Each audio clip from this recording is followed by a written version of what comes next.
कि लोकसभा चुनाव 2024 की घोषणा हो चुकी है और सभी राजनीतिक पार्टियां अपनी दमखम के साथ में तैयारी में जुटी हुई है। मथुरा में बहुजन समाज पार्टी ने भाजपा की सांसद हेमा मालिनी के सामने बहुजन समाज पार्टी ने कमल कांत बन्नी जो कि ब्राह्मण कार्ड खेला है। मेरे साथ में ये मौजूद हैं। क्या कहेंगे सर, जैसे भाजपा की सांसद हेमा मालिनी पहले भी जीत चुकी हैं और मोदी सरकार की गारंटी योजना चल रही है, इस पर किस तरह के आप मुद्दों को लेकर के किस तरह का दावा ठोक सकते हैं? पहले तो मैं आपके माध्यम से आपके दर्शकों को और ब्रजवासियों को प्रणाम करता हूँ और एक विनती, एक निवेदन उनसे करता हूँ कि आप 26 तारीख को हमारे यहाँ वोटिंग होगी ब्रज में। आप अपने घर से निकल के पहला काम वोटिंग जरूर करें, किसको भी दें लेकिन मतदान जरूर करें। मैं क्यों कह रहा हूँ?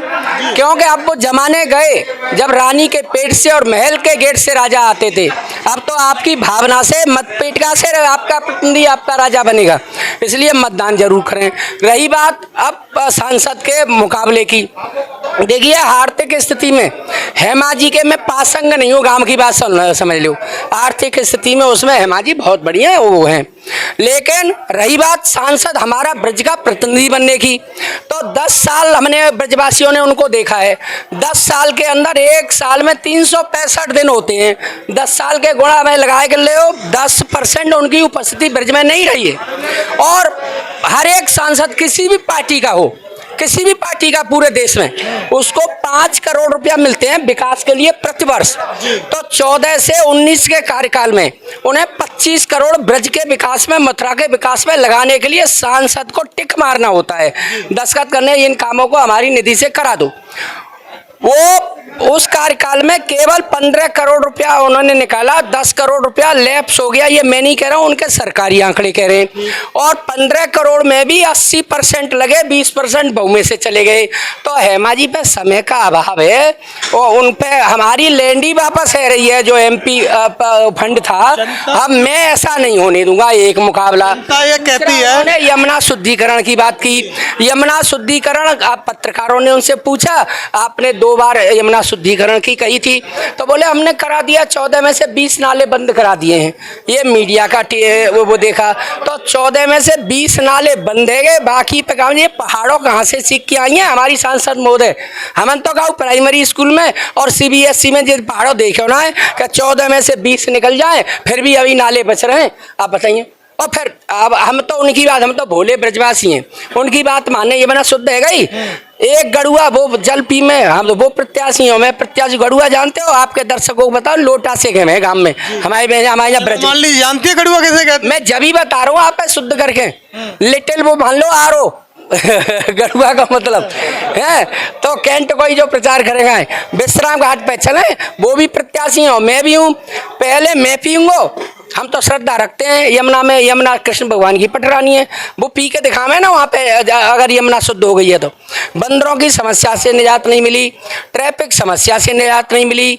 आश्रित महिलाओं को उन्होंने कहा NGO ला के वृंदावन की महिलाओं को घर देंगे, आवास देंगे, वो नहीं हुआ। डूडा से जो घर बनते हैं वो यहाँ से कार्यालय इतनी दूर चला गया है, उसमें भी भ्रष्टाचार होता है, किसी को निःशुल्क घर नहीं मिलते हैं। हेमा जी अपने CID से अपने लोगों से पता कर लें, तो हर जगह भ्रष्टाचार व्याप्त है, हर जगह समस्याओं का बोलबाला है। हमने वो है गई है दिया तले अंधेरा, सांसद इतनी प्रख्यात और समस्याओं का जंजाल। वो मैं आपके सामान्य परिवार का बेटा हूँ, मैं समस्याओं से रूबरू, ब्रज की हर समस्या से वाकिफ हूँ। मैं छावनी में पार्षद रहा हूँ, चेयरमैन रहा हूँ, और यहाँ मैंने डेवलपमेंट किया। जितना उत्तरदायित्व मुझे जनता ने दिया, अगर जनता ब्रजवासी 10 बार उनको देखा, एक बार अपने ब्रजवासी को देखो। मैं बाहर ही नहीं हूँ, यहाँ बाहर के वाले जीत के चले जाते हैं। मैं आपके बीच में रहूंगा और आपकी समस्याओं का निराकरण कराने में पैर से पैर बांध के रहूंगा। अभी आपने कुछ दिन पहले देखा, हेमा जी ने बहुत अच्छा कार्यक्रम कराया, मीरा की प्रस्तुति। उसे प्रधानमंत्री जी योगी जी ने यहीं ब्रजवासियों के संग बैठ के देखा।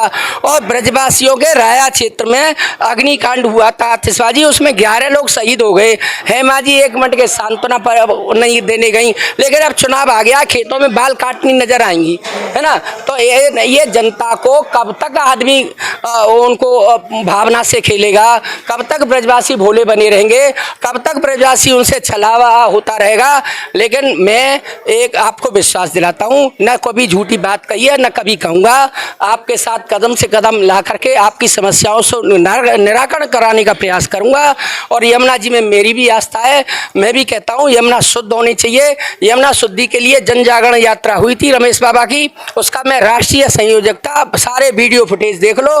पहले जय कृष्णदास महाराज और रमेश बाबा और हम साथ थे, इसलिए मैं आपसे कह रहा हूँ उसमें भाजपाइयों की समर्थन था। लेकिन भाजपाइयों को जब ये था, उनकी केंद्र में सरकार नहीं थी, उनकी हरियाणा में सरकार नहीं थी, और उन्होंने कहा हमारी सरकारें होती तो ये करते। अब तो उनकी हरियाणा में भी सरकार है, और आप देखो उत्तराखंड में भी सरकार है, और केंद्र में भी है, यूपी भी है। क्यों नहीं अत्रि कुंड से अविरल धारा आ रही है? तो ये कहते कुछ है करते कुछ है। आपका बच्चा आपका भाई वो ही कहेगा जितनी औकात है, और आपकी समस्या को शासन प्रशासन तक पहुंचाने में कोई कसर नहीं बाकी। ब्रज की भोली भाली जनता ने सांसद हेमा मालिनी को जिताया, और जीतने के बाद में हेमा मालिनी गांव देहात की किसी गलियों में कभी दूर दूर तक नजर नहीं आई। क्या आप भी जीतने के बाद में ऐसे ही अलोप लुप्त हो जाएंगे या जनता के बीच पहुंचेंगे? भैया जी एक बात बताओ, एक घर है मुँह पे हनुमान नगर में, बाकी अलावा कोई करना है। मैं कहाँ जाऊँगा? आपके बीच रहा हूँ, पहले भी रहा हूँ, ऐसा नहीं है। मैं कहाँ जाऊँगा ये बताओ? पूरे भारतवर्ष में, दुनिया तो एफिडेविट में बनता है, मेरे रिकॉर्ड कर लो। पूरे भारतवर्ष में वो पे कहूँ कोई फ्लैटू ना है, यहीं रहूँगा तुम्हारे बीच में। हारूना जी तू यहीं रहा हूँ, चेयरमैन भी बना यहीं रहा, और समस्या पूछ लो। छावनी परिषद में मैं चेयरमैन रहा हूँ। अगर वहाँ के 10% लोग ये कह दें तो मैं प्रत्याशी से बाहर के वो हमने काम नहीं कराया। किन किन मुद्दों को लेकर के आप जनता के बीच में, और क्या जनता की उम्मीदों पर खरा उतर पाएंगे? देखिए जी, मैंने कहा कि उन पे समय का अभाव है, और मुँह पे पूरा 24 घंटा है। और एक और बात मैं आपको बताना चाहता हूँ, एक बात सुन लो कि वहाँ जो भी अब भाजपा वाले पर उनके पदाधिकारी वोट मांगने आएंगे, तो कोई भी उनका जिला पदाधिकारी वहीं क्यों जब फोन मिला कि हमारी राम राम करा दो, हेमा मालिनी से सांसद से 2 बार की हम राम राम तो कर लें। अगर वो करा ले जब बता दियो तो भाई जब प्रतिनिधि थे कबू बात कर लियो। जो कहते हमारे छोड़ अपन नंबर नोट कर, और उपनियो फोन मिला ना उठावे जब वोट मत दियो। बताओ।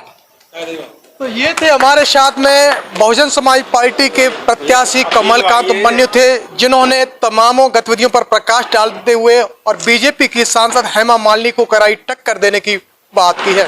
जुड़े रहिए आप हमारे साथ, फिर आएंगे नई वीडियो के साथ। तब तक के लिए जय भीम जय भारत। इस खबर को देखने के बाद क्या है आपकी राय? नीचे दिए गए कमेंट बॉक्स में दीजिए अपनी राय।